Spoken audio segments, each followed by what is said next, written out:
Hello, my dear audiences. Welcome to the show. Jack Chow is my name. East West is the show with the G&E TV.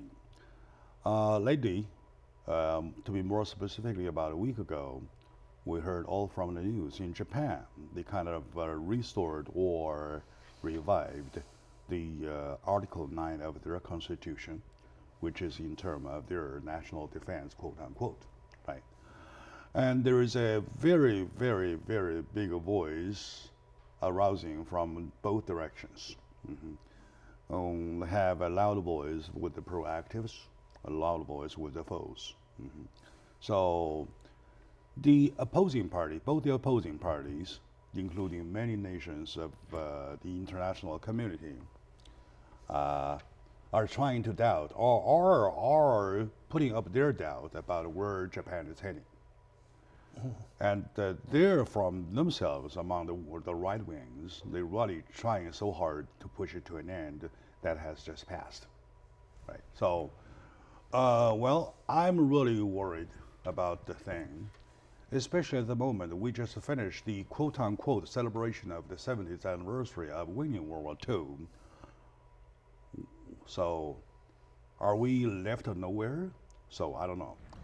In order to get the answer to all those questions, the answers to all those trepidations about the whole thing, I have my good friend, my brother Ken Hemming, here to cover me, to share his opinions. Yes, sir. Right. So, to most of my audience, at least a good part of my audience, they might not be well informed because of due to the take of the mainstream media, they do not report that, or they do not report that in an adequate way. Correct. So that our audiences are much less informed than anywhere else. So for that purpose, can you please brief our audiences about the article itself, about the revision or the revision, and about the past, please. Right.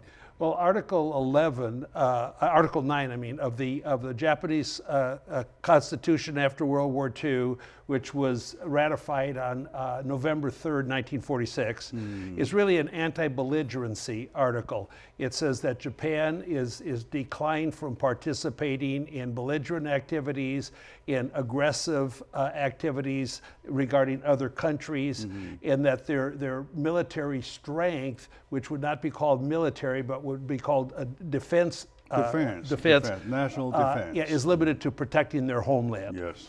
And now, over the last 70 years, things have changed in the world, and the current leadership in Japan with Shinzo Abe being more of a nationalist rather than a pacifist, more of the aggression. They're trying to retain or recreate the nationalist fervor that they had, not necessarily in aggression, but just pride in themselves, which they've also sort of done by not reporting the truth of World War II in their textbooks. Their kids don't even know what happened in World War II. So anyway, Abe is being very aggressive and trying to redefine what Article 9 means, and loosening it up that it can be a participant in collective defense activities that help protect allies of theirs in the United States. And so that would allow a strengthening of their military again, not really having nuclear weapons or aircraft carriers or bombers or ICBMs, but a larger force to participate in protecting allies from other aggressions. All right. Okay, thank you for the briefing. I know it's a very bad situation. I would say bad enough for us to recall what happened in the year of 1945. Yes, sir. Why they surrendered, right? Right. What were the conditions of their surrendering? And I mean, unconditional surrendering. Unconditional. Unconditional. It was.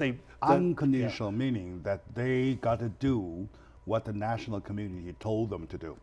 Yes, Am I right? originally the Emperor of Japan rejected the unconditional surrender. They surrendered. And like this. then we said, well, there's going to be some more visitors to your homeland if you Alright. don't do it. So they did it.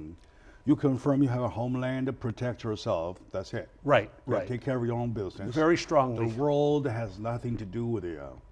That's right. Safe or not has nothing to do with you. Right. Like that. That's the condition Yeah. that the people, the winners of the war, are given to Japan. Right. And also in very similar ways to Germany and Italy. Exactly. Yeah. However, you see different things in Italy and in Germany, Yes. right? As a reflection about the defeat, about Yes. the surrender, Yes. right? Very so much. you mentioned very much Yes. quite a few times that in Germany you see those slogans. Never forget. Never forget. They We man never up to forget. their atrocities. Yes. And they confirmed it to themselves to keep on teaching their young Yes. people. Yes. Next generation, never forget what we did Right. during that dark time. They dark take day. their students, during classes to the Nazi concentration That's death why- camps. They that's make them why- know. That's why the world excused them. Well, at least accepts more participation Yes. in the world That's community. why the world Yeah. accept them. Right. Right? Okay. That's why they find themselves time and efforts to do whatever they want. That's why they became number one in Many economic ways. many economic ways. Yeah. Say the mechanic industry, Right. whole mechanic industry. They are number one, even surpassing United States by far. In automobiles and all kinds of engineering and very Okay. bright people. Okay, back in Japan though, they had nothing, right? And then they are, okay, now, if we look, put it this way, correct me if I'm wrong, if we look back into history for 70 years, Yes, sir. from the moment of their surrender to right now, can you see or could you see step by step, they have been moving forward to this day already?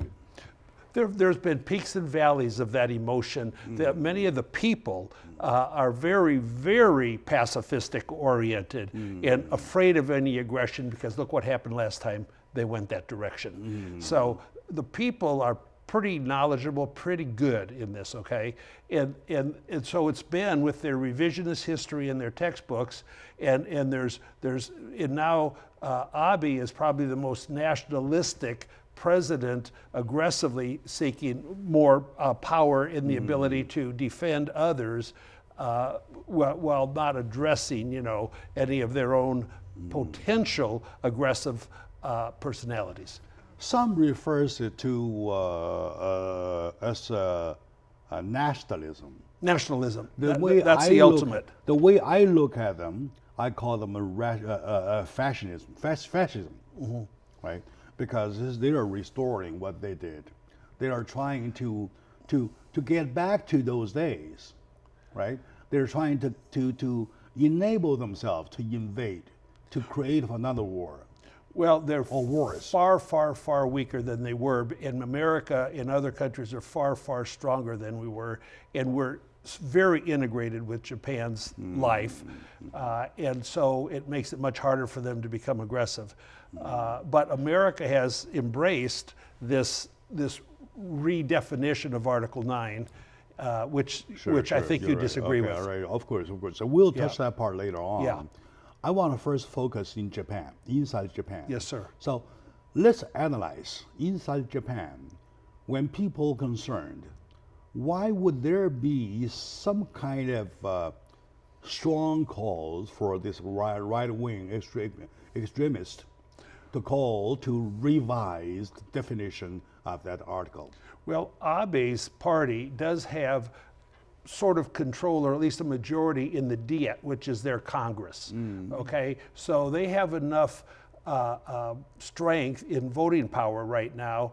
But when this redefinition of Article 9 was not done through the Diet. Oh, several times. Yeah. Several times they tried already. Right, but it was done almost by executive order, just like our president in America does, avoiding Congress because you can't get your way sometime, and you shouldn't get your way. But now there's 242 members of the Diet that come up for re-election next year. So there's a great movement to try to reduce the strength of Abe's party in the Diet, and I hope they succeed. All right, put it this way. I mean, inside Japan, what is the element or are the elements that make these people pushing the revision so strong?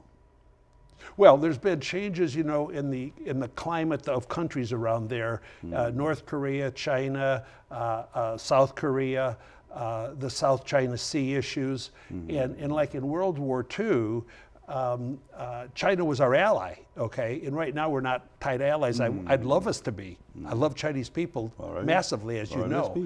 And in Japan, which was our bitter enemy in World War II, are very much of an ally of ours now. So there's been a switch of allegiances, and that I think is a contributing factor. And America only has, you know, so many forces, and if they can bulk up theirs a little bit, it would help America and other allies in NATO to have more strength. Do you say that the forming of your allies, yes, sir, has to go, or it doesn't matter, it does or not, go against the common will of the international community? Well, by that I mean, Japan was the most terrible enemies of us, of the United States. Absolutely. And now they become one of the best allies of ourselves. Yes, sir, which is good. Okay. Yeah. Which I cannot say good, which whatever if they do not go against me, if they do not hurt me, I'm okay. Right. I'm okay with it. Right? Exactly. But I'm not okay because the I here represents a majority of the international community. We're not saying okay, it's not okay. Well, I'm not like. Why would we have to go against that? Well, I think it's perceived to be in the best interest of America if we have allies that are able to assist if there are needs for assistance, not related to the homeland of Japan, but related to other allies like South Korea. It's a very funny thing, and you can explain it better than I can. But like South Korea's our ally, Japan's our ally, but they don't love each other too much. Yeah, of course. That's a weird thing. Okay. All right, my dear audience, today with my good friend Kay Hamming, wonderful writer and commentator.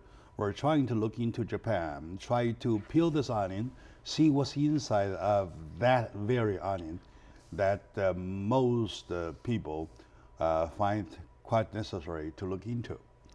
Let's take a very short moment out. When we come back, we'll find out exactly more. Please stay with us.